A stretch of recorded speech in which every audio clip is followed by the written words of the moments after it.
presentar? Doctor, ya están presentando pantalla, doctor. Ya. ¿Quién empezaría? Doctor, buenas noches. Buenas noches, empiece, por favor. Ya.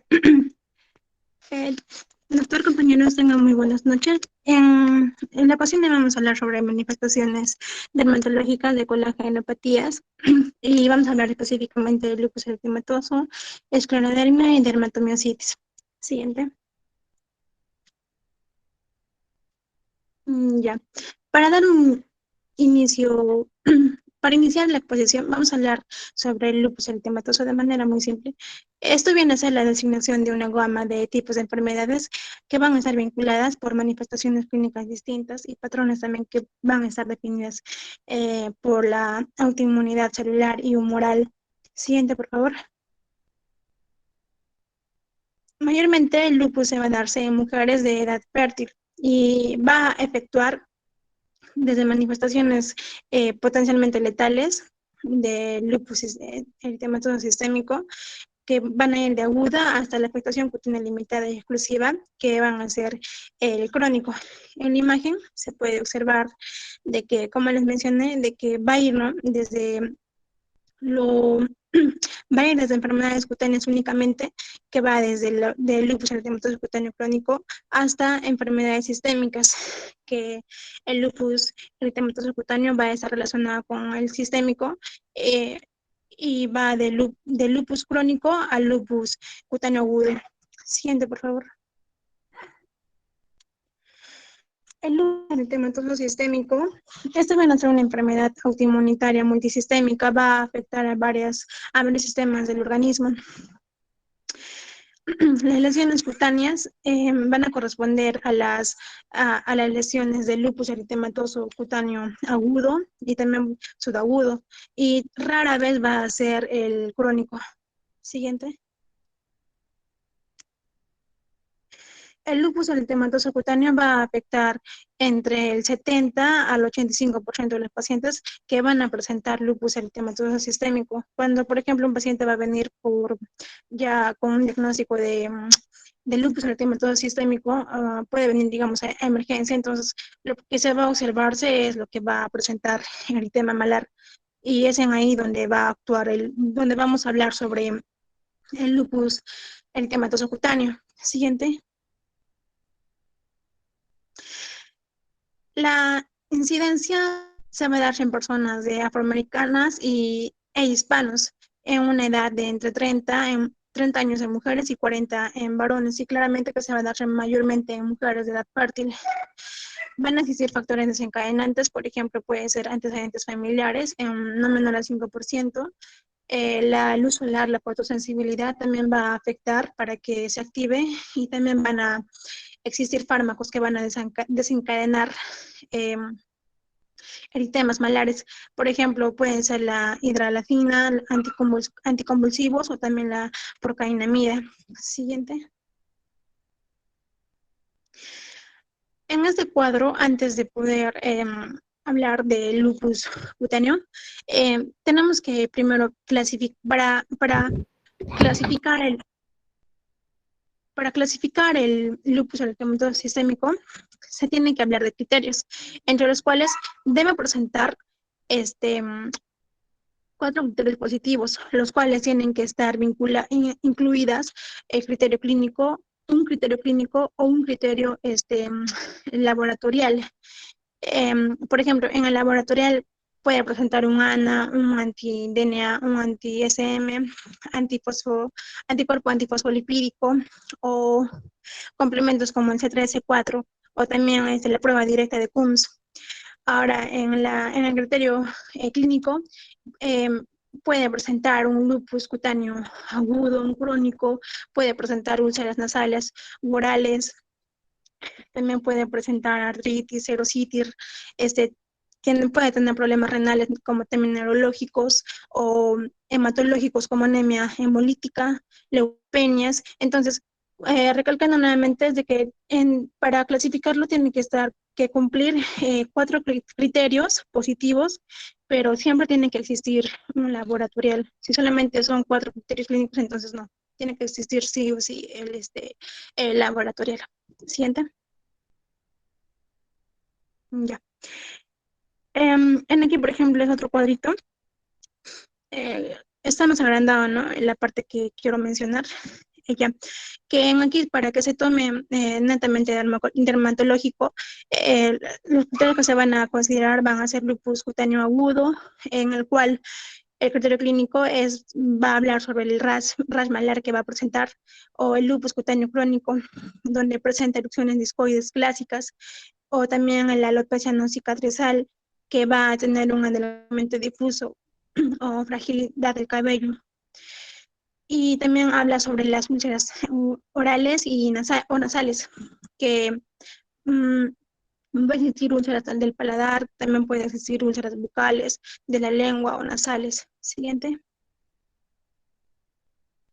Según esta clasificación de Gillian, el lupus cutáneo se va a dividirse en agudo, subagudo y crónico. Pero antes de eso se va a clasificar como específicas e inespecíficas, ¿no? Dentro de las específicas están el agudo, subagudo y crónico. Ya en el agudo y el subagudo mayormente se van a activarse por fotosensibilidad. En cambio, el crónico va también, pero en un menor porcentaje. Ahora, el inespecífico mayormente va a hablar sobre ya relacionado a enfermedades sistémicas que van a afectar a otros sistemas del organismo. Siguiente. Como mencionaba, ¿no? En cuanto a la clasificación específica, existe el agudo, que dentro de está el lupus cutáneo agudo localizado, que están presentes las erupciones malares, el rash en mariposa. También está el lupus eritematoso cutáneo subagudo, generalizado, y también erupción similar a la necrólisis epidérmica tóxica. En cuanto al subagudo, van a presentarse el anular y el pápulo escamoso. Y el crónico van a existir el localizado, generalizado, hipertrófico o verrugoso, el mucoso. Bueno, los tres primeros mencionados van a ser el lupus discoide. Después van a existir el mucoso, el panculitis lúpica o lupus profundo. También va a existir lupus tumidus o saboñones, o lupus eritematoso de saboñón crónico. También van a poder existir otras variantes clínicas. Siguiente. Ahora, mencionando cada una de estas clasificaciones, comenzamos con Un el lupus momentito, por favor, un eritematoso. momentito. A ver, ponga la anterior lámina.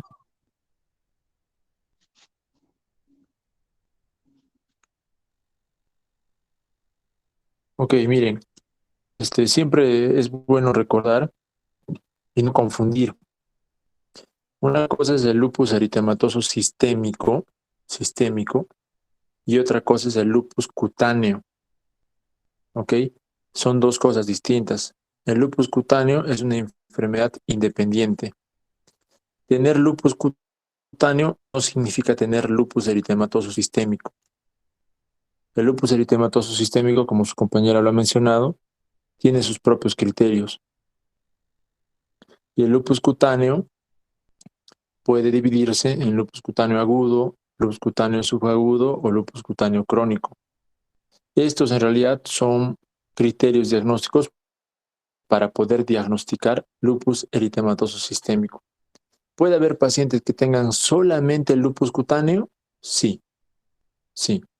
O sea, puede ser un paciente que tenga solamente placas crónicas en la cara, que cuando hacemos una biopsia arrojan un lupus, por ejemplo, discoide, que es una forma de lupus cutáneo crónico, pero al hacer el resto de exámenes no presentan ninguna otra alteración. Entonces, eso no es un lupus eritematoso sistémico, sino un lupus cutáneo nada más. Puede ser que un lupus cutáneo sea parte de un lupus eritematoso sistémico, sí.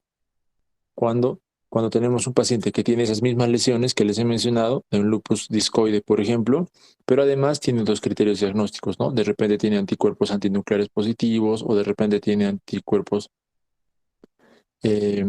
anti-Smith positivos o consumo de complemento, o de repente tiene un test de CUMS directo o tiene alteraciones en otros órganos. Entonces allí se conforma el diagnóstico del lupus eritematoso sistémico. Entonces no confundan eso. Una cosa es el lupus cutáneo y otra cosa es el lupus eritematoso sistémico. Muy bien. Siga. Siguiente, Rosita. Ya. Comenzando con el lupus eritematoso cutáneo agudo, como mencioné anteriormente, hay tres formas, ¿no? La localizada, que se va a caracterizar porque va a presentar rash malar, rash mariposa, lo clásico que mayormente conocemos, ¿no? También está el generalizado y la necrosis epidérmica tóxica, la siguiente. Ya. Dentro de las manifestaciones clínicas, en la forma localizada, que se caracteriza por la presentación de rash malar o rash cutáneo, existe un eritema con una distribución malar en las mejillas, en los puentes nasales, pero aquí hay un dato importante en el que en esa parte siempre se va a respetarse el surco nasolabial, los pliegues nasolabiales. Puede ser acompañada también de otros síntomas o síntomas agudos del LES, ¿no? Puede existir piel eritematosa o a veces edematosa con una descamación fina y también presentar erosiones o puede presentar exacerbaciones agudas y también costras. Ahora, en la forma generalizada, se caracteriza porque va a presentar una erupción eritema papular que puede ser modificable. Va a afectar solamente a áreas que van a estar expuestas, fotoexpuestas, por ejemplo, las manos, el hombro, el cuello, ¿no? Después, en cuanto a las manos, se va a respetar siempre los pliegues de los nudillos, los pliegues interdigitales. Siguiente. Como les decía, ¿no? En la forma localizada, en las imágenes se pueden observar de que, por ejemplo, en la imagen de los costados, se puede observar de que sí se respeta el pliegue nasolabial. Claro que hay un eritema en la mejilla, también en la nariz, ¿no? Pero siempre el pliegue va a estar respetado. Entonces, aquí va a haber una diferencia. Ya puede existir un diagnóstico diferencial con la rosácea, ya que en la rosácea no se va a respetarse este surco. Igual en la imagen del medio es donde se puede respetar ese surco. Siguiente. En esta imagen también, como les decía, se respeta el surco, pero también se puede presentarse descamación fina o también erosiones y costras. Siguiente. Ahora, en la forma generalizada, que va a afectar mayormente las zonas que van a estar fotoexpuestas, se va a presentarse pápulas eritosas de una distribución morbiliforme, ¿no? en la imagen del lado izquierdo. Van a presentarse como puntitos diseminados en todo el cuerpo, por todo lado. Y en el dorso de la mano, por ejemplo, en la generalizada, se puede observar que se respeta los surcos del pliegue interdigital. No hay eritema, no hay ninguna decoloración, nada, está respetado prácticamente. Y es todo lo que se observa, ¿no? Y ahora, en cuanto al dedo que se puede observar, esto se va a hacer mediante un estudio de capiloroscopía, en el cual se va a observar hemorragia en astilla, en la uña, y es donde se va a evidenciar estas hemorragias en la zona de los capilares. Siguiente. El otro tipo viene a ser la necrólisis epidérmica tóxica light. Como se observa en la imagen, se puede observar un rash cutáneo con múltiples pápulas eritematosas que han confluido formando de esa manera placas, donde va a haber una inflamación intensa de la piel que incluso va a formar vesículas, ampollas y pectemas, ampollas de más de 5 centímetros. Siguiente. El diagnóstico diferencial.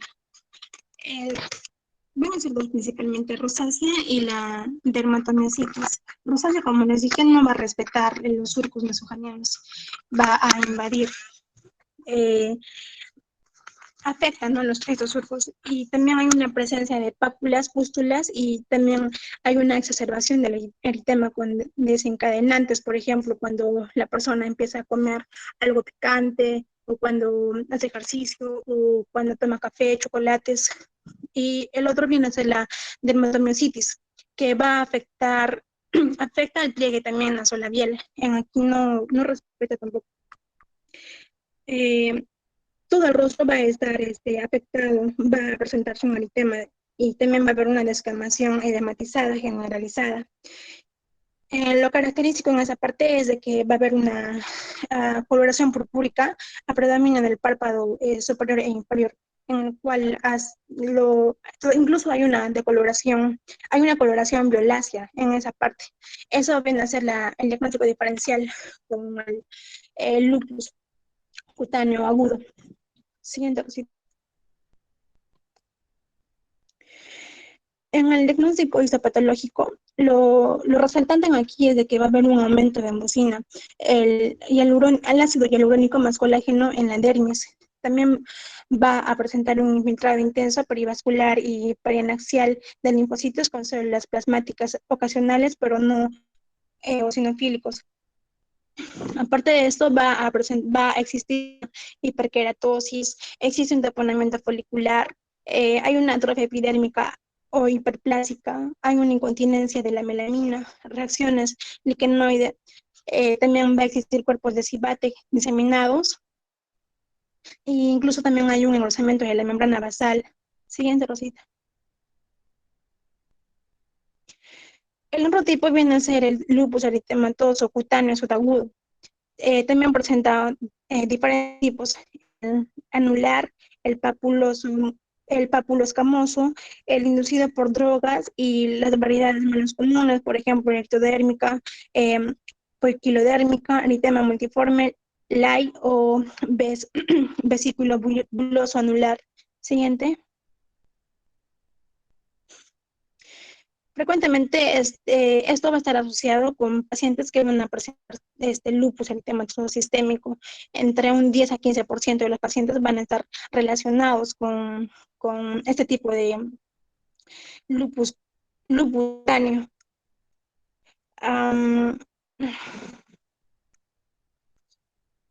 Ay, me perdí, ya. Como que no va a estar relacionado a exposiciones a drogas, pero esto va a mejorar cuando ya se le quita la droga. Van a presentar la presentación clínica que van a tener presentación mucho más severa.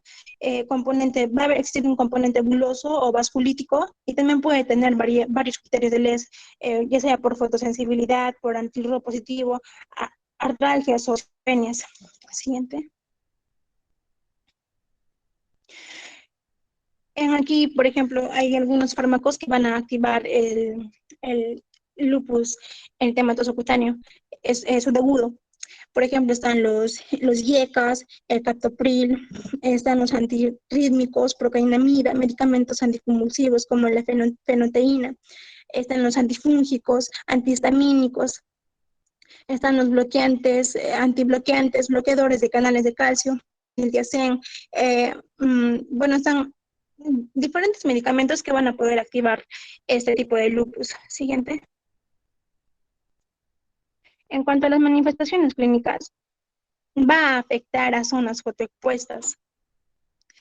Por ejemplo, el hombro, antebrazo, cuello, parte superior del torso, y mayormente la cara va a ser poco afectada.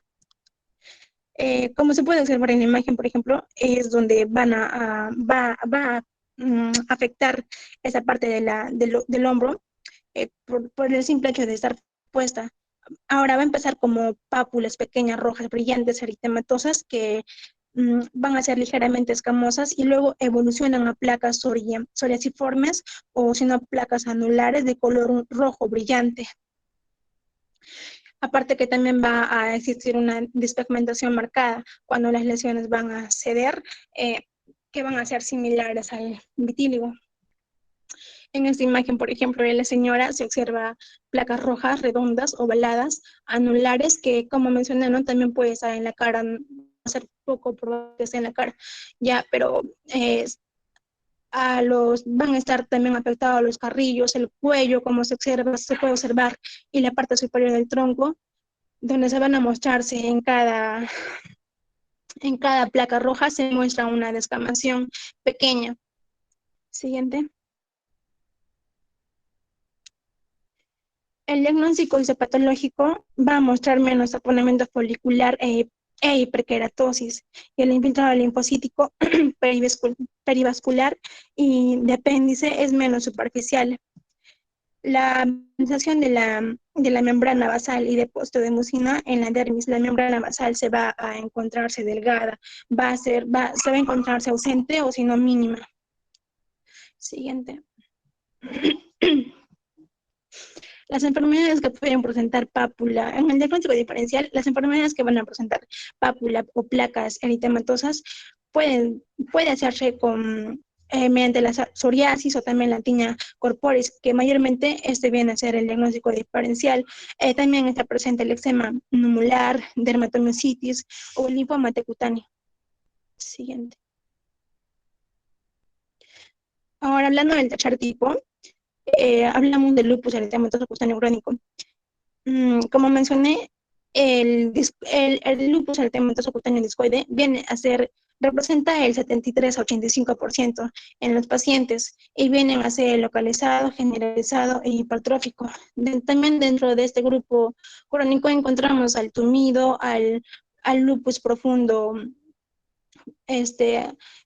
paniculitis light, lupus de Sabañón, lupus eritematoso cutáneo liquenoide. Siguiente.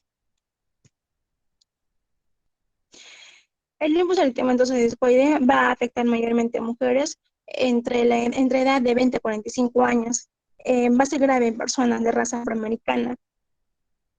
No va a existir una afectación sistémica en la piel y son un poco pruriginosas y producen escozor. Siguiente, Rosita.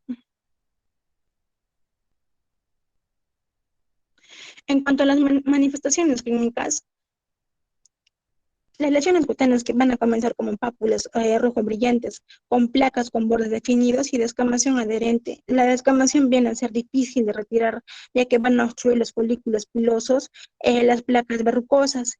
Primero va a existir una expansión de placas, donde va a haber una inflamación activa en la periferia y luego van a sanar, pero van a dejar una cicatriz central deprimida. Va a existir una atrofia muscular, y mayormente se va a localizarse en cara, cuello y cuero cabelludo, también en las orejas. Las placas vienen a ser redondas y ovaladas, anulares o poliquísticas. Tienen unos bordes irregulares y se van a expandirse en la periferia y también van a experimentar regresión en el centro, lo que da como resultado la atrofia y la cicatrización. En la imagen del señor se pueden observar placas hiperkeratósicas bien delimitadas y también eritematosas con atrofia.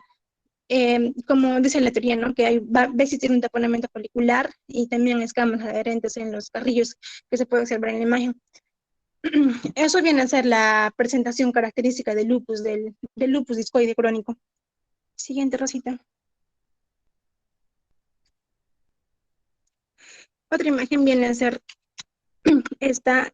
Se va a apreciar placas. Bueno, en la parte izquierda, en la oreja, se puede observarse de que se observa placas indurada con bordes eritematosos y también con una decoloración más oscura. Y en el centro se observa una ligera atrofia y eritematoso. Ahora, en la otra imagen donde se observa la cara, van a observarse placas induradas con bordes elevados y también con un centro atópico. Siguiente, Rosita. Por ejemplo, en esta imagen, se observa de que en la imagen derecha, se observa de que en el cuero va a haber una afectación en el cuero cabelludo y se va a presentarse una alopecia no cicatrizal y va a existir una manera permanente, una pérdida de cabello en esa zona y viene a ser el diagnóstico diferencial de alopecia no recuerdo el nombre. También otro diagnóstico diferencial viene a ser la tinea capitis, donde claramente en esa imagen donde se va a observarse un proceso inflamatorio en la parte de la lesión. Igual en la otra imagen, ¿no? En el cuero cabelludo.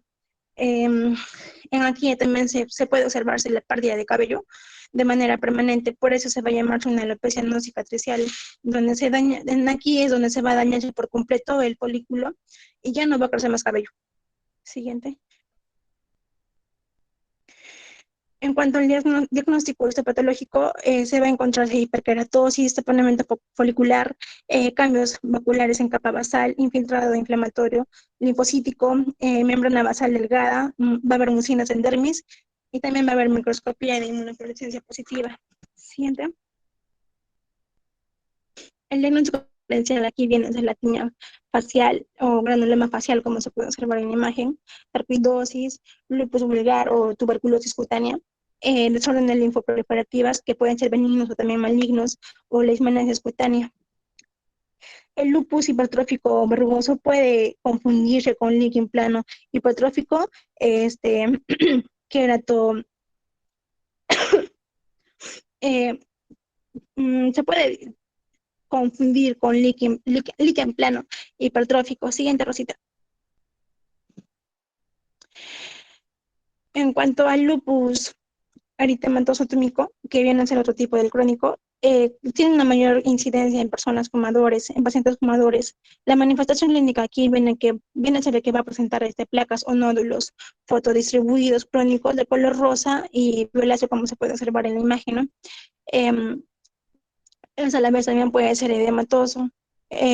Van a ser placas anulares, escamas o cicatrices que van a estar ausentes. Siguiente, Rosita. Otro tipo de crónicos viene a ser el lupus profundo o lupus paniculitis, que esta viene a ser poco frecuente. Las placas o nódulos van a ser indurados con o sin demasiados cambios cutáneos. Aparecen mayormente en el cuero cabelludo, en la cara, en las extremidades superiores, también aparecen en el pecho o en la parte inferior de la espalda, también en la nalga, ¿no?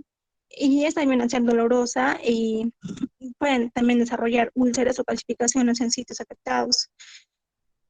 Como se puede observarse en la imagen, la paniculitis crónica trófica da por resultado grandes zonas hundidas de la piel. No sé si se logra observar en la imagen de la derecha. Va a haber un hundimiento. Va a haber un hundimiento a causa de la piel superpuesta que va a presentar lesiones en etapa de resolución, donde todavía los lugares hay visibilidad de eritema. La palpación va a revelar que también va a haber la existencia de nódulos y placas subcutáneas firmes. Entonces, eso es lo que conduce a una atrofia subcutánea y cicatrización que va a originar esas zonas heridas. Siguiente, Rosita. En el lupus sabañón, que viene a ser otro tipo del lupus eritematoso crónico, lupus sabañón o perniosis lúpica, esto se halla en pacientes con hallazgos clínicos cutáneos consistentes con pernio, que vienen a ser sabañón. Las manifestaciones clínicas de esto es que va a existir pápulas o nódulos o placas de color rojo brillante o azul rojizo, como se puede observar en la imagen, en la palma de los dedos, ¿no? Puede presentarse en los dedos, de los pies, de las manos, también se puede presentar en la nariz o en las orejas, pero eso también va a estar relacionado mucho con la exposición a la temperatura, al frío. Los nódulos en regiones acrales pueden ulcerarse. El lupus sabañón va a estar caracterizado porque va a presentar nódulos de color rojo, azul rojizo, como se ve en los dedos, que se presentan en climas fríos mayormente. Las lesiones van a mejorarse tras una administración de nifedipino, más o menos como el fenómeno de Raynaud. Siguiente, Rosita. Ya. En cuanto al tratamiento, el enfoque va a estar influenciado por el subtipo de la enfermedad y también por la asociación que pueda tener con el lupus eritematoso sistémico subyacente. El tratamiento de primera línea viene a ser la fotoprotección y el uso de bloqueadores solares. También está incluido en el tratamiento de primera línea los corticoides tópicos sistémicos intralesionales, los inhibidores de la calcineidina y los antipalúdicos sistémicos, por ejemplo, la hidroxicloroquina, una dosis menor a 6.5 miligramos kilogramo por día, o también la cloriquina.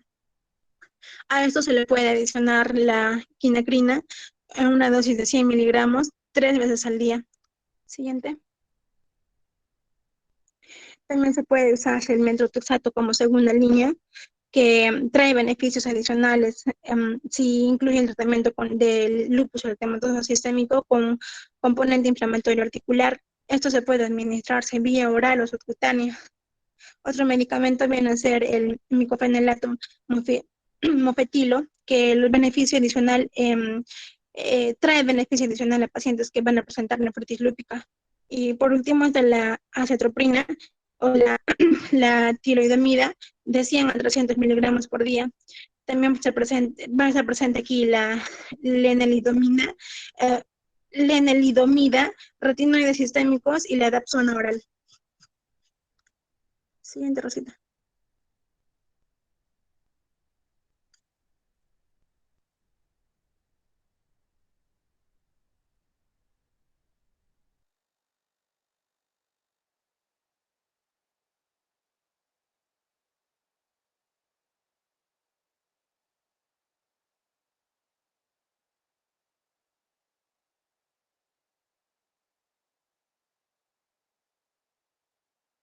Ya, bueno, continuando con la exposición, voy a continuar con el tema de lo que es la esclerodermia. Entonces, vamos a definir a la esclerodermia, es como un trastorno multisistémico. Va a tener en sí, no tiene una causa conocida, y se va a caracterizar básicamente porque va a tener alteraciones inflamatorias y va a presentar fibrosis de la piel en las articulaciones, los músculos y los órganos internos, así como también puede ser como el tubo digestivo, los pulmones, los riñones y el corazón. En sí también esta enfermedad, desde el punto de vista histológico, puede tener un engrosamiento de la dermis por producción excesiva de colágeno, ¿no? Y esta va a ser la menos frecuente de las enfermedades difusas del tejido conjuntivo. Y también el tratamiento va a ser difícil, ¿no? Esta se va a dividir en dos. Puede ser una esclerodermia localizada o una esclerodermia generalizada. En esta esclerodermia que va a ser localizada es una forma limitada, ¿no? Y va a tener un mejor pronóstico. En lo que es la esclerodermia generalizada, esta va a tener una evolución crónica y progresiva y casi siempre va a originar, o sea, va a llevar al paciente a un estado de minusvalidez y también puede ocasionar la muerte. Así como podemos observar en el cuadro pequeño, en la forma limitada puede haber una esclerosis, un síndrome de Graves, se va a dividir en esos dos, y en la forma difusa es una esclerosis sistémica difusa. Ahora, en la esclerodermia localizada, bueno, podemos saber, ¿no?, que van a ser,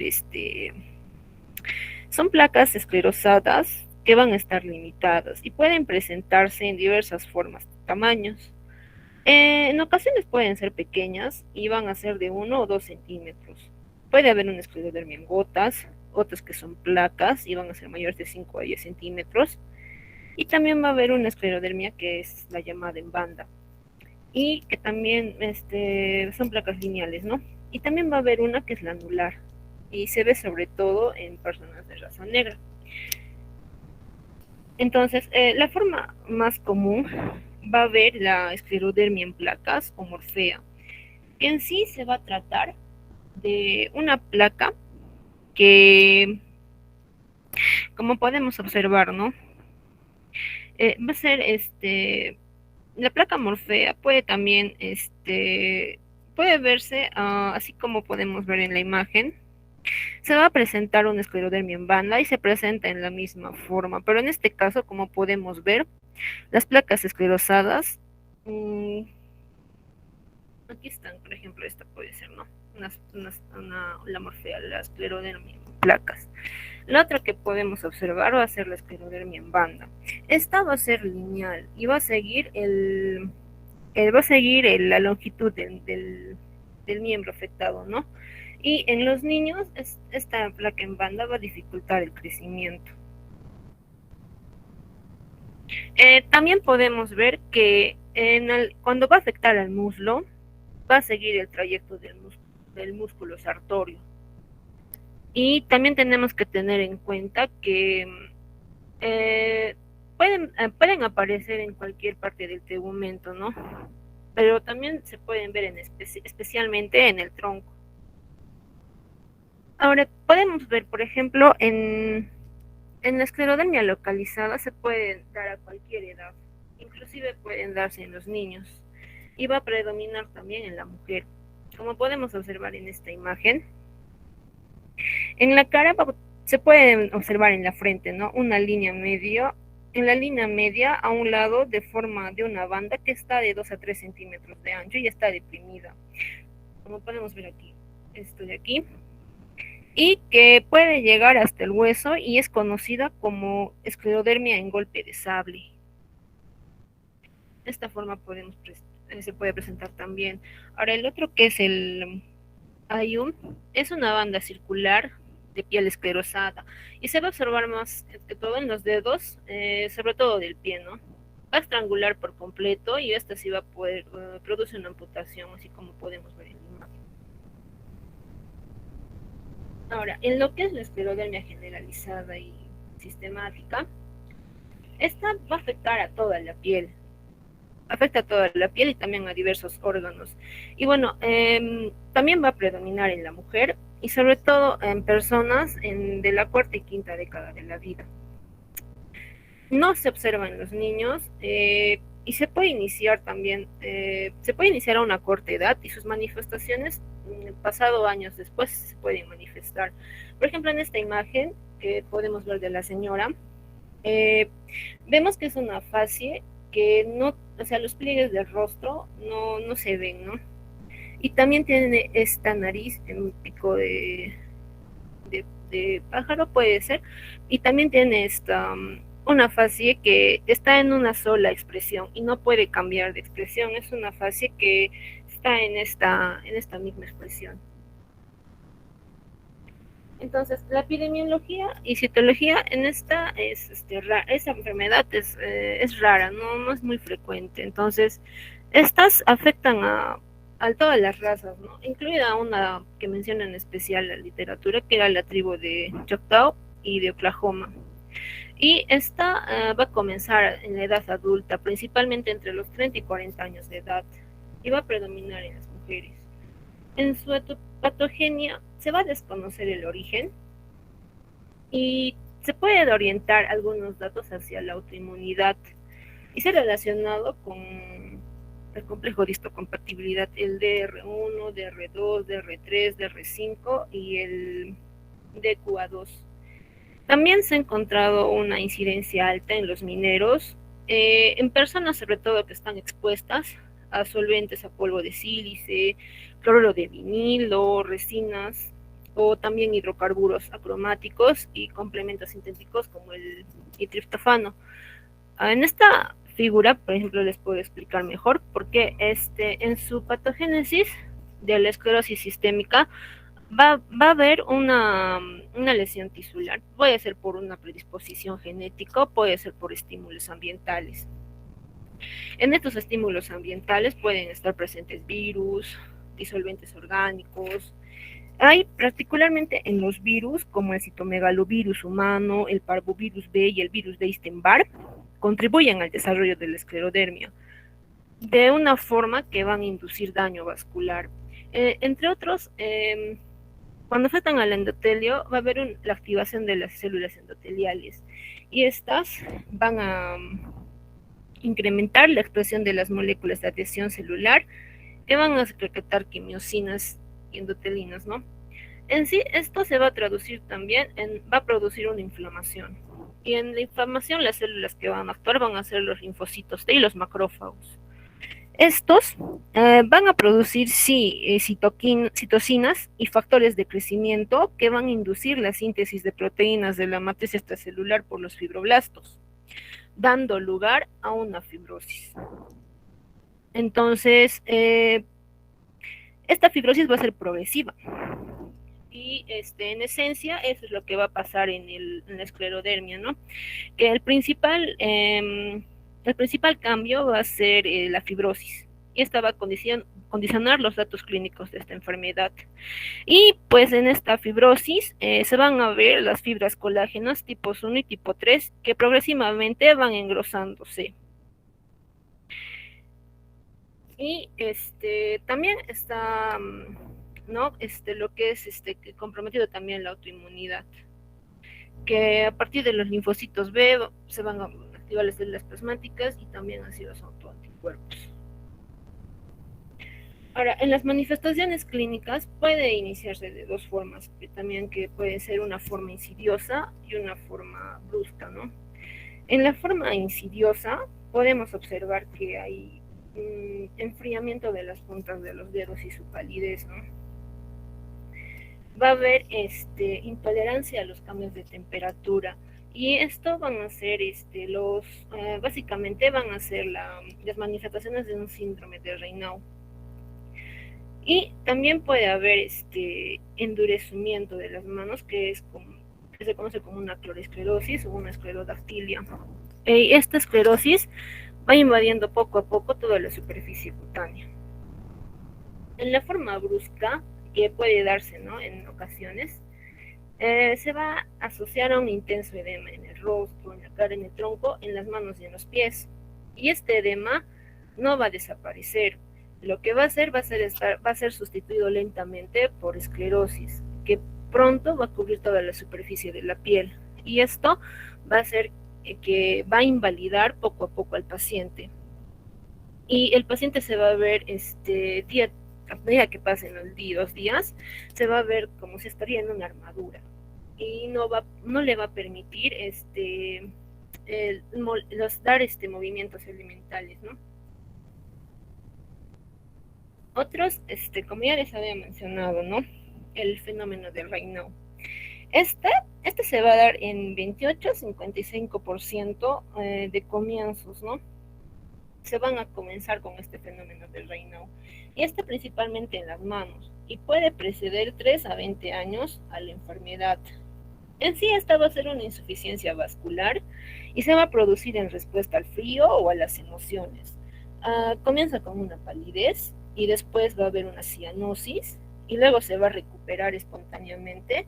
Y cuando se va a recuperar espontáneamente, cuando va a haber un aumento de la temperatura ambiental, y va a haber seguida de un rubor, ¿no?, así como podemos observar en la imagen. Claro que también en su forma evolutiva, en las yemas de los dedos pueden formarse ulceraciones y quedar así como cicatrices puntiformes e hiperqueratóxicas, y las formas graves pueden evolucionar hacia una gangrena. Entonces, claro que en la dermatomiositis también pasan por 3 fases, ¿no? Una fase edematosa, una esclerosa y una atrófica. Y en el primer estadio de esta, la piel es dura y poco elástica, y en el segundo se va a convertir rígida y de color blanquecino o serio. Por ejemplo, en esta imagen de esta señora, o de las dos señoras que podemos observar, podemos ver que hay borradura de pliegues. O sea, y que las arrugas naturalmente que deberían estar ahí no están. Y lo que podemos ver es que tienen una facies inexpresiva, que es típica, con una nariz pequeña y afilada. Y hay disminución de la apertura de la boca, que se llama una microstomía. Y si vemos también acá, si vemos aquí, este es el fruncimiento perioral, que es muy característico también de una esclerodermia. Ahora, las otras manifestaciones clínicas, podemos ver, ¿no?, que este es el signo del cuello, que en extensión se van a engrosar estos pliegues verticales en el cuello. Y esto nos podría ser útil en un diagnóstico temprano. Ahora, aquí en la otra imagen, en esta imagen, por ejemplo, podemos observar, ¿no?, que en etapas, como podemos observar, en 30% de estas hay áreas que tienen hiperpigmentaciones difusas. Y también leucodermia, y que le llaman, ¿no?, como habría en sal y pimienta. Y están limitadas al tronco y a las extremidades. Por ejemplo, en esta podemos observar esto es lo que les estoy diciendo, ¿no?, lo que les estoy describiendo.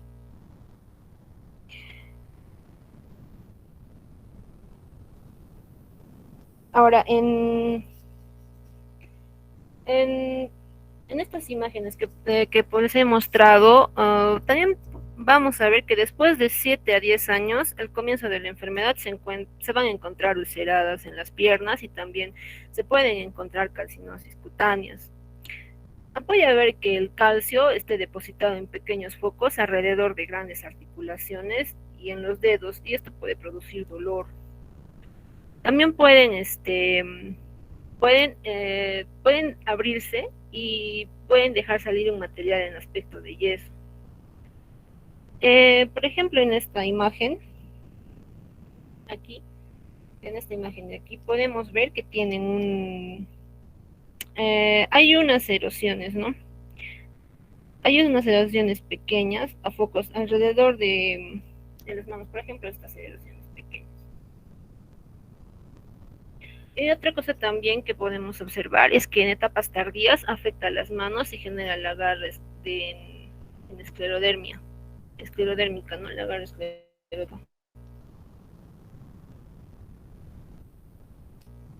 Ya, las manifestaciones clínicas es que hay afectación del músculo estriado y se ha descrito como una esclerodermatomiositis. Puede manifestarse por dolor, calambres, y también puede haber rara vez hipersensibilidad muscular al tacto. También hay debilidad de los grupos musculares proximales. Y también las manifestaciones neurológicas en esta enfermedad es muy baja. Al nivel de lo que es los síntomas constitucionales, puede haber fiebre, hay astenia, pérdida de peso, está persistente a lo largo del tiempo, ¿no? Y puede haber que los pacientes tengan daño renal, cardíaco, pulmonar, y estos pacientes que tienen estas comorbilidades fallecen, ¿no?, en el transcurso de los primeros 3 años de la enfermedad. También puede haber síntomas esofágicos. Y los que podemos notar en esto puede ser una disfagia, una tos, una disnea, pero también podemos encontrar en el intestino pueden desarrollarse divertículos, pueden haber alteraciones pulmonares, casi siempre en etapas tardías ya se ve esto, en el cual se encuentra la fibrosis, y las alteraciones cardíacas son muy variadas. Y las afectaciones renales suelen ocurrir más en etapas tempranas. Entonces, las complicaciones que podemos presentar es que en mujeres pueden acompañarse con un síndrome de Sjögren por destrucción de las glándulas exocrinas, ¿no? El cáncer puede ser coincidente, y también en las mujeres que están en las mujeres que tienen la proporción de gestaciones patológicas es alta. Pero el embarazo no parece alterar tampoco la evolución de la esclerosis.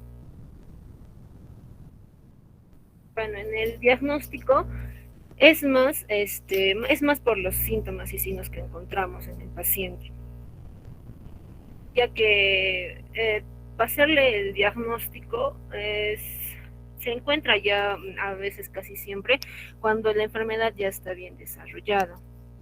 Entonces, por eso hay algunos datos que podemos tener en este cuadro. Por ejemplo, en la esclerosis cutánea típica puede haber una esclerodactilia, una esclerodermia proximal, que puede ser en cara, cuello, tronco, bilateral, y puede ser simétrica. En las manifestaciones cutáneas que pueden ser menos, ¿no? Puede haber ulceraciones o cicatrices puntiformes en los dedos, un edema bilateral, hipopigmentación, telangiectasias, fenómenos de Raynaud, pero estos son menores, ¿no? Ahora, en las manifestaciones viscerales podemos encontrar una fibrosis pulmonar, una disfasia esofágica baja, puede haber divertículos en el tubo digestivo, pero les había mencionado también que el fruncimiento perioral es también característico. Y también podemos encontrar que en la esclerodermia hay esta necrosis que se le llama en mordida de rata, ¿no? Que es característica y son ulceraciones en las puntas de los dedos. Ahora acá también podemos observar que hay un adelgazamiento de los labios, que es la microstomía, ¿no? Y que esto también impide que el paciente trate de abrir la boca. Y también la nariz aguda en forma de pico de ave, ¿no? Y como les había mencionado, es una facie, cuando es una esclerodermia también difusa, la facie es como si fuera una facie de máscara, con una piel brillosa y estirada. Acá no podemos observar, por ejemplo, las líneas faciales normales. Sí, les dan un aspecto más joven que la piel real que deberían tener los pacientes, ¿no? Y también podemos ver que hay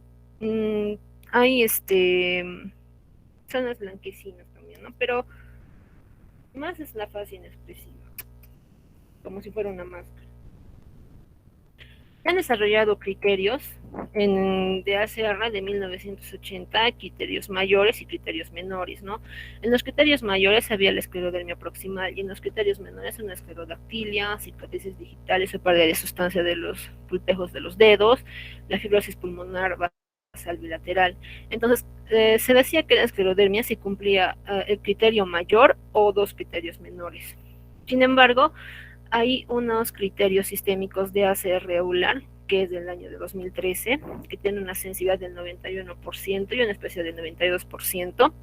Y en estos criterios, claro que mencionan, ¿no?, en los ítems que presentan al engrosamiento de la piel, el engrosamiento de los dedos, las lesiones digitales, las telangiectasias, y también un examen que nos ayuda mucho es la capilaroscopía también, que se hace en los dedos, ¿no?, en las uñas, hipertensión pulmonar y enfermedad pulmonar intersticial y el fenómeno de Raynaud, y también considera los anticuerpos. En estos criterios de clasificación de esclerosis sistémica se considera esclerodermia a un score mayor a igual a 9 puntos, si es mayor o igual a 9 puntos.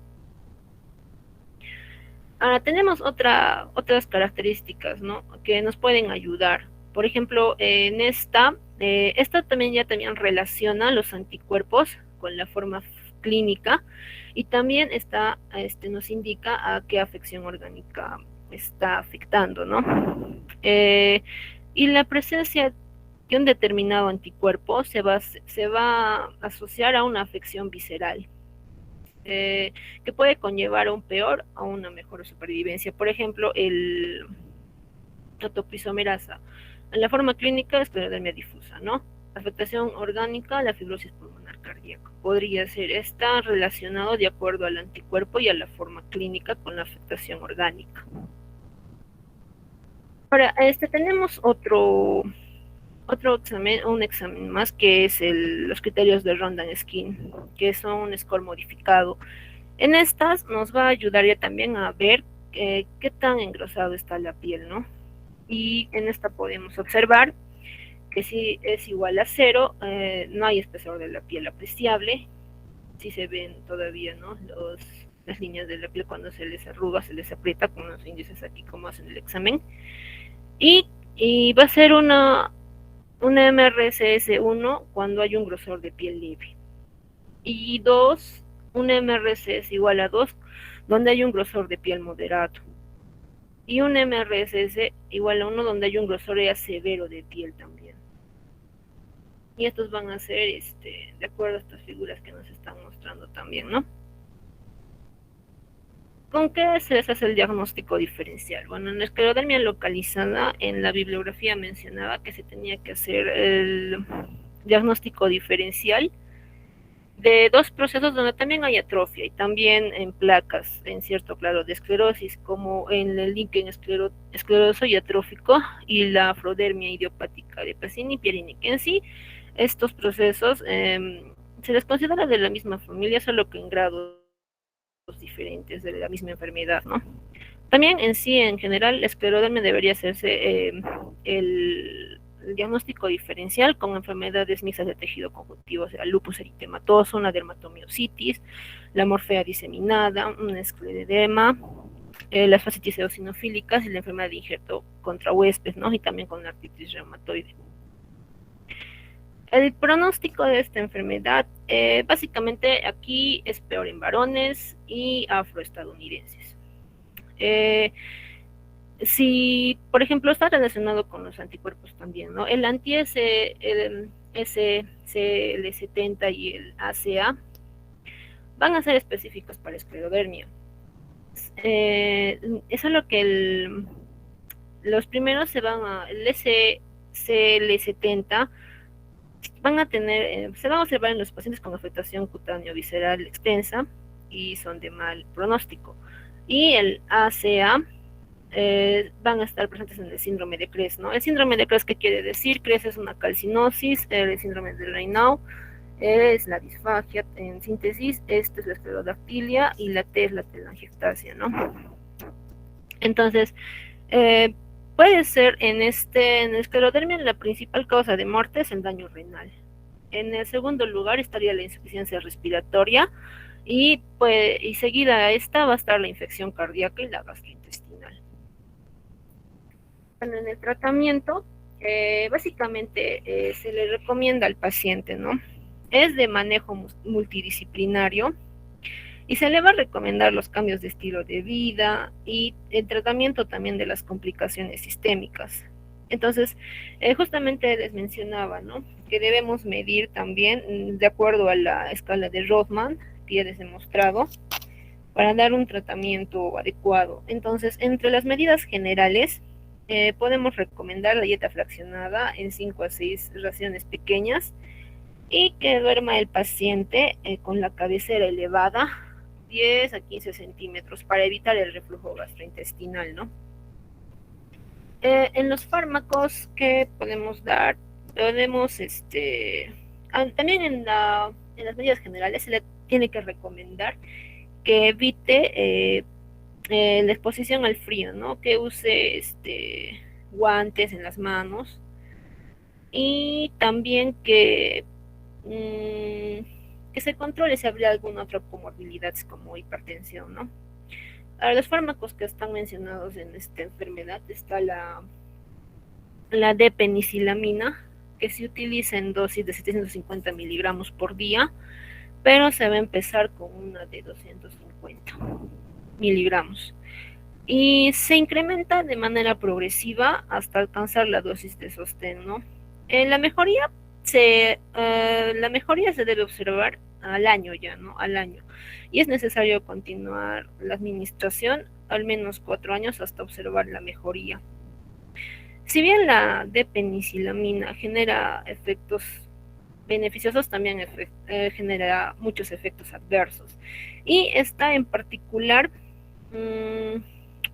no debemos usar en mayores de 60 años, embarazadas o personas alérgicas a la penicilina.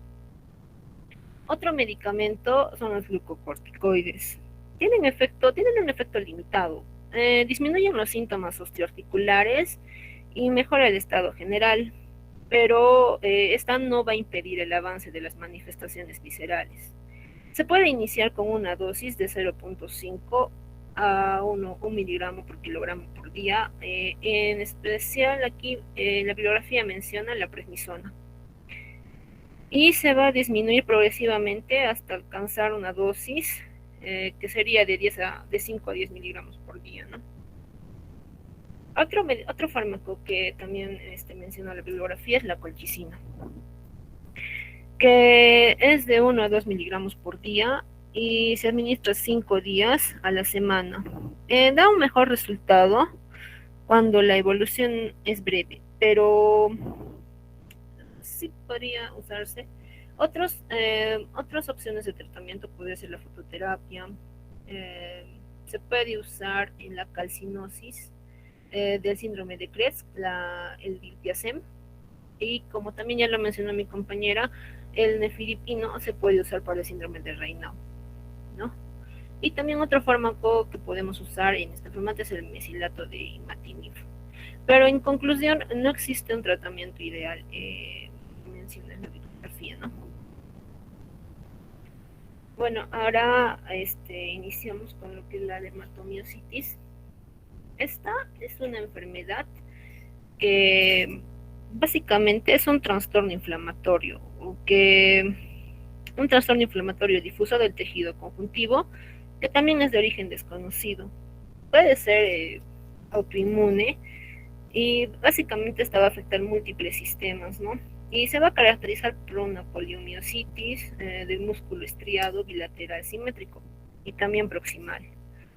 Está acompañado de trastornos cutáneos y a veces puede evolucionar sin miositis, ¿no? O es una enfermedad también paraneoplásica. Como podemos observar, pueden ver una dermatitis juvenil que tiene una evolución diferente y se acompaña de vasculitis y calcinosis. Y hay una dermatomiositis de inicio en edad adulta que puede relacionarse con una neoplasia maligna. Entonces, en esta imagen que podemos observar, les voy adelantando, ¿no?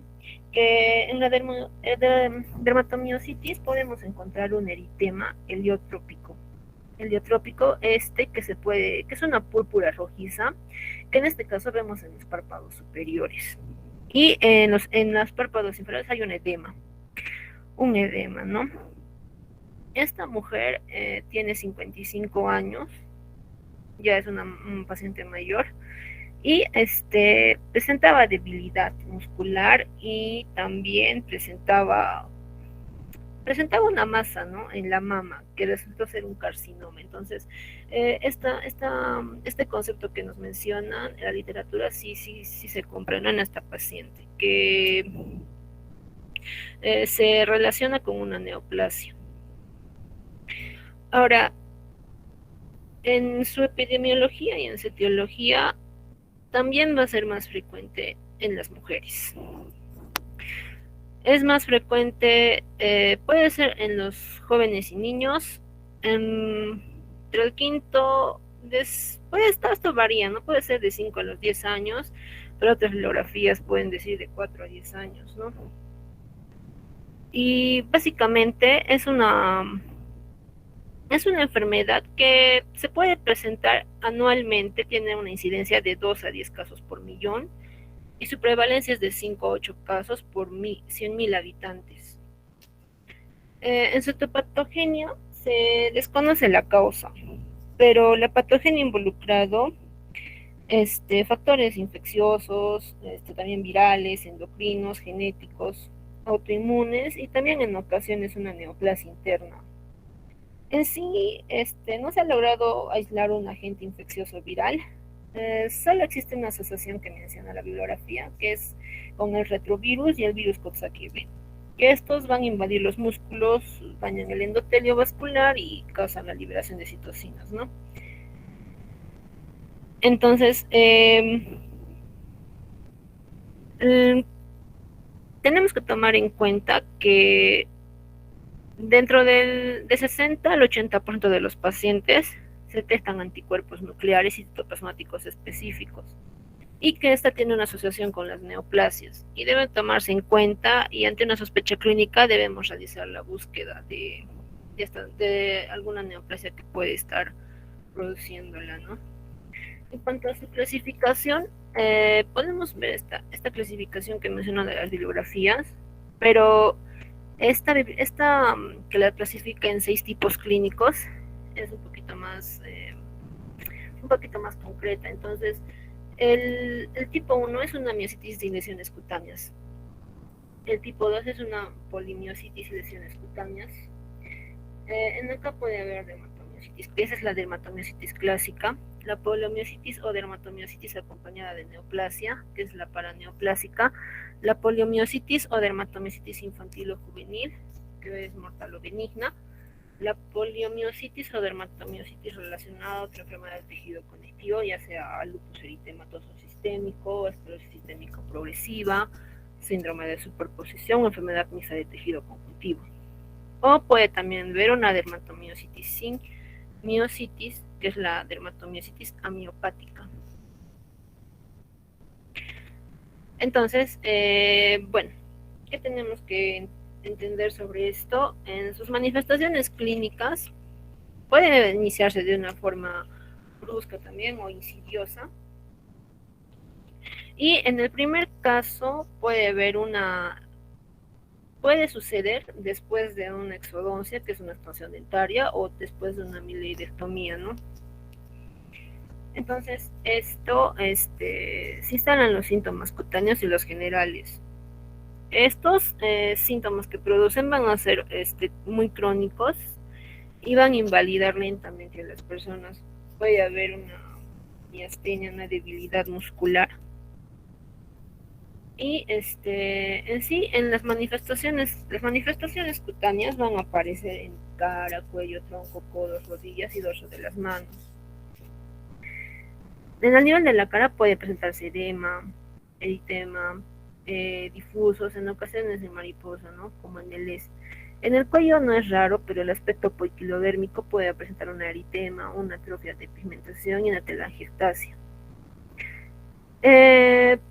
Aquí, por ejemplo, en las manifestaciones ya que podemos observar con las imágenes, como les había explicado por ejemplo, en esta imagen. En los párpados, en la frente, en las regiones malares y el dorso de la nariz se observa un eritema violáceo. Puede estar presente el edema leve y también una descamación, y a esto se le conoce el halo heliótropo, ¿no? Va a estar presente en una dermatomiositis. Igual en esta pacientita que ya les había presentado, va a haber una rubefacción heliotrópica periorbitaria, la púrpura rojiza, y puede acompañarse con cierto grado de edema.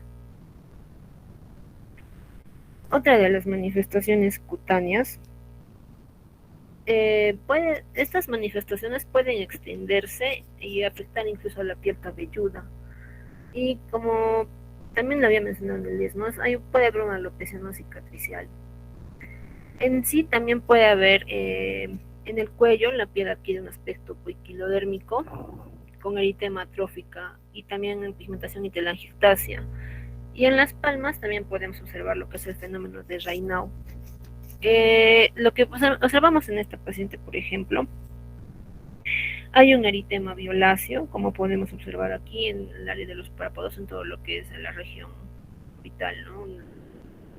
Y también hay un pequeño edema en la cara, edema de la cara, sobre todo en las regiones periorbitales y cigomáticas. En sí, esta paciente apenas se podía levantar sus brazos y no podía subir las escaleras. Eso también es una de las manifestaciones, ¿no? Que los pacientes no pueden subir las escaleras, o que dificultan al momento de peinarse porque no pueden elevar el brazo. El otro que vemos aquí en esta imagen es un eritema violáceo y pápulas de Gottron. Estas pápulas de Gottron se ven en los dorsos de las manos y en los dedos de las manos, que están ahorita sobre todo en las articulaciones interfalángicas, ¿no? Donde también hay pequeñas úlceras. Otro, podemos encontrar, ¿no?, lo que es el signo del chal, que hay una aparición de múltiples pápulas de base eritematosa que aparecen en el tercio superior de la espalda, en el escote, en el anterior de los hombros y en la cara externa de los brazos. Y ya les había mencionado, ¿no?, lo que es el signo de Gottron, que se presentan también lesiones eritematosas, escamosas, atróficas, papulosas, las cuales son muy sugestivas de dermatomiositis, pero no son exclusivas. Otras manifestaciones que tenemos que tener, que se pueden ver, ¿no? Las lesiones pueden ser crónicas, y estas pueden evolucionar hacia la poiquilodermia. que la poiquilodermia va a ser una pigmentación moteada con color rojo, blanco y marrón. Y también puede haber la calcificación, ¿no?, de los tejidos subcutáneos faciales, y es más frecuente en una etapa más avanzada de una dermatomiositis juvenil. Por ejemplo, en esta imagen es una dermatomiositis de inicio juvenil que tiene poiquilodermia. Hay pigmentación parduzca reticular moteada, hay telangiectasias más cicatrices blancas pequeñas, hay estrías en las zonas trocanterias a consecuencia del tratamiento, ¿no?, que de repente estaba tomando el paciente con glucocorticoides sistémicos. En esta, la calcinosis, que está referencia, hay nódulos duros, son nódulos duros como piedra, dos que se han ulcerado, ¿no? Y en esta base hay una masa de color blanco en forma de tiza que cuando los apretamos van a expulsar así como una pasta blanquecina, una pasta blanca. Entonces, hay lesiones menos comunes que van a ser, ¿no?, por ejemplo, las lesiones en las palmas de las manos y el síndrome de Raynaud, que son menos comunes, que no son tan frecuentes como en el ES, ¿no? En el ES sí se ve. Pigmentación que a veces es muy intensa, como la enfermedad de Addison, puede haber ampollas de contenido ceroso, la hiperkeratosis periungal y la calcinosis. Y también las lesiones en las mucosas, como el paladar y la lengua. Esas son lesiones que son menos comunes. Bueno, al nivel del músculo, ya les había mencionado, ¿no?, que afecta el músculo estriado, es frecuente en la cintura escapulohumeral y pelvifemoral, y va a haber dificultad para levantar los brazos y las piernas. En sí también esto es característico, que va a haber una marcha anserina, que es la mancha de pato, ¿no? También va a estar presente la disfagia a nivel muscular. En sí, esta va a inmovilizar, no va a incapacitar al paciente así por completo, ¿no? Otros órganos que puede afectar a nivel pulmonar puede ser una neumonitis intersticial, una miocardiopatía, a nivel de la articulación, artritis, y manifestaciones sistémicas, ¿no? Al nivel gastrointestinal puede producir disfagias, al nivel cardiovascular, taquicardia, arritmias y lesión del miocardio. Al nivel de lo que es el nivel pleuropulmonar, alteraciones de la difusión de gases por enfermedad ventilatoria. A nivel renal, rara vez aparece una insuficiencia renal. Hay disminución de los reflejos tendinosos y también puede haber falla de estos reflejos tendinosos. A nivel de las lesiones viscerales, son excepcionales y son tardías. Y esto a diferencia del lupus eritematoso sistémico, ¿no? Hay un adelgazamiento rápido y la fiebre es variable. En cuanto al diagnóstico, el diagnóstico tenemos que basarnos aquí siempre en esta enfermedad también en el cuadro clínico. Tenemos que ver, ¿no?, que lo más característico que podemos encontrar es el halo heliotrópico palpebral y el signo de Gottron. Y junto a estos signos podemos ver, ¿no?, los pactos neumónicos, las pápulas de Gottron, el signo de Gottron, los característicos, el eritema de heliotrópico, el angiostasis, el eritema violáceo, la hiperkeratosis confluente, los que son compatibles con esta enfermedad, el poiquilodermia atrófica vascular, las lesiones y ampollas subepidérmicas, la calcinosis cutis. Y junto a todos estos, junto al cuadro clínico, también tenemos que ver lo que es la electromiografía, la biopsia del músculo, las enzimas séricas, ¿no? Por ejemplo, ¿no?, en las enzimas séricas lo que nos interesa saber son las elevaciones de las transaminasas, la tifosfosinasa, deshidrogenasa láctica y la aldolasa. Sin embargo, esto no, cuando sospechamos, ¿no?, de si puede haber una dermatomiositis paraneoplásico, estas enzimas suelen estar normales, entonces siempre tenemos que estar acompañándonos del cuadro clínico siempre. La creatinuria, en sí, como el músculo está afectado, este músculo es incapaz de transformar la creatina en creatinina, entonces en la orina se va a ver cifras altas, ¿no?, de la que es la creatinina. No es muy sugestivo y tampoco es un dato específico este examen. El sedimento globular puede estar alterado, pero no es un dato de tanto valor. La electromiografía sí nos va a ayudar porque es fundamental para detectar los músculos afectados, pero no son específicas, ¿no?, de las alteraciones. En la biopsia de músculo tenemos que tener en cuenta, se pueden observar diversas alteraciones, ¿no? Pero se puede observar también que hay una atrofia, una degeneración, pérdida de la estiración normal, de la presencia de la sustancia fibrinoide, y esta es una biopsia, ¿no? En la cual se va a observar hiperkeratosis, el infiltrado perivascular superficial y profundo. Hay criterios, sí, hay criterios diagnósticos, que en estos casos van a ser de Bohan y Peter, que estos criterios se han establecido, ¿no? Hay 5 criterios y de estos, la presencia del criterio número 5 va a proporcionar la certeza diagnóstica. 3 de estos 4 que están acá van a estar, puede dar un diagnóstico definitivo, con 2 de estos puede dar un diagnóstico probable, y con uno de solo estos de que puede ser un diagnóstico posible de dermatomiositis, ¿no? Estos criterios incluyen al exantema. Puede estar uno de estos signos, ¿no? Que puede haber de vía proximal simétrica, una evidencia de miopatía inflamatoria, de la electromiografía, aumento de las enzimas séricas musculares, desinflamatoria de la biopsia. Pero estos criterios nos van a ayudar también en el diagnóstico. Hay otros criterios que son de la CAS-DEPAM que nos van a ayudar en la dermatomiositis miopática y la dermatomiositis amiopática, ¿no? En uno van a ser que sí lo ha definido y el otro que es probable. Entonces esto también, este cuadrito nos va a ayudar a lo que es el diagnóstico. Estos criterios también hay, aparte de los criterios de Bohan y Peter que podemos ver aquí, estos no incluyen lo que es la imagenología. En síntesis, les voy a explicar que los criterios de Targov, acá por ejemplo, podemos ver que estos criterios incluyen a lo que es la resonancia magnética, ¿no? Y en los criterios de Tanimoto, aparte de todo esto, van a incluir lo que es de los anticuerpos. Y según la bibliografía también que revisé, dicen que los anticuerpos antimidos son específicos de la dermatomiositis e indican un buen pronóstico. Estos van a ser orientadores, ¿no? Al del pronóstico y van dirigidos a evaluar también al diagnóstico de las dermatomiositis.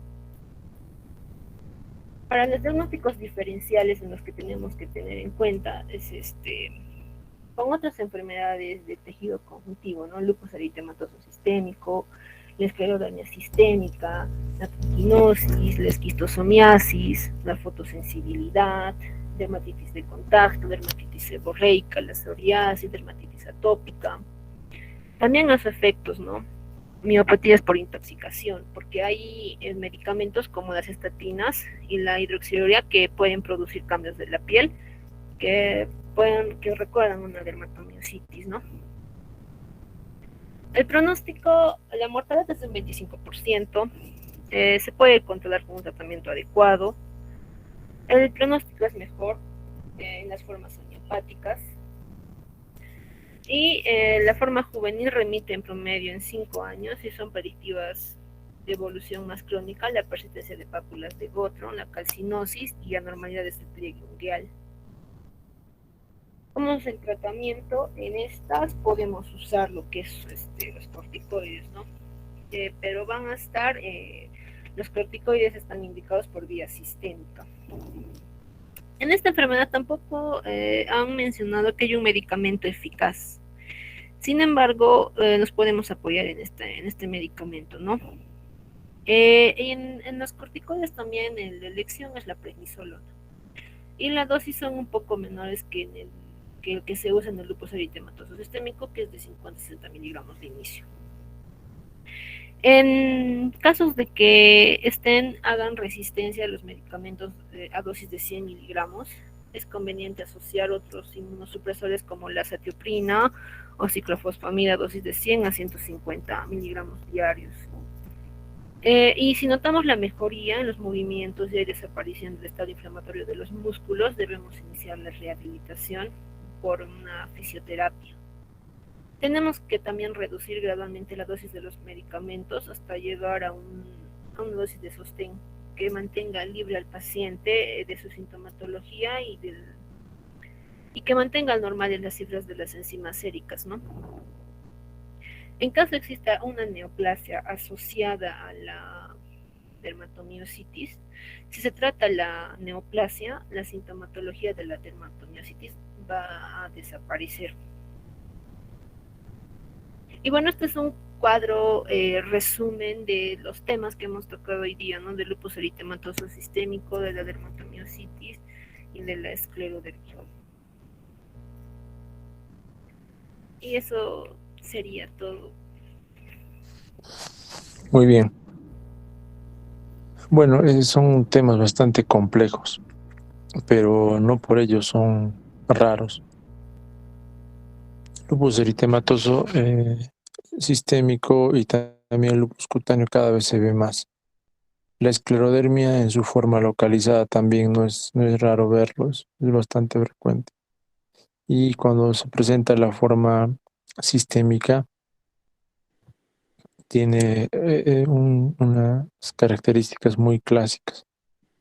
En la dermatomiositis también hay que considerar la fotosensibilidad. En realidad, en esas patologías cutáneas, la fotosensibilidad está casi siempre presente.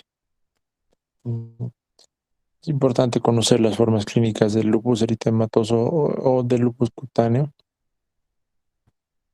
Recordar siempre que el fenómeno fotosensible se encuentra presente en estas patologías y tener en cuenta cuando tengamos un paciente con estas características, plantear estas posibilidades diagnósticas. Muy bien, entonces, Paola, nos vemos el siguiente lunes.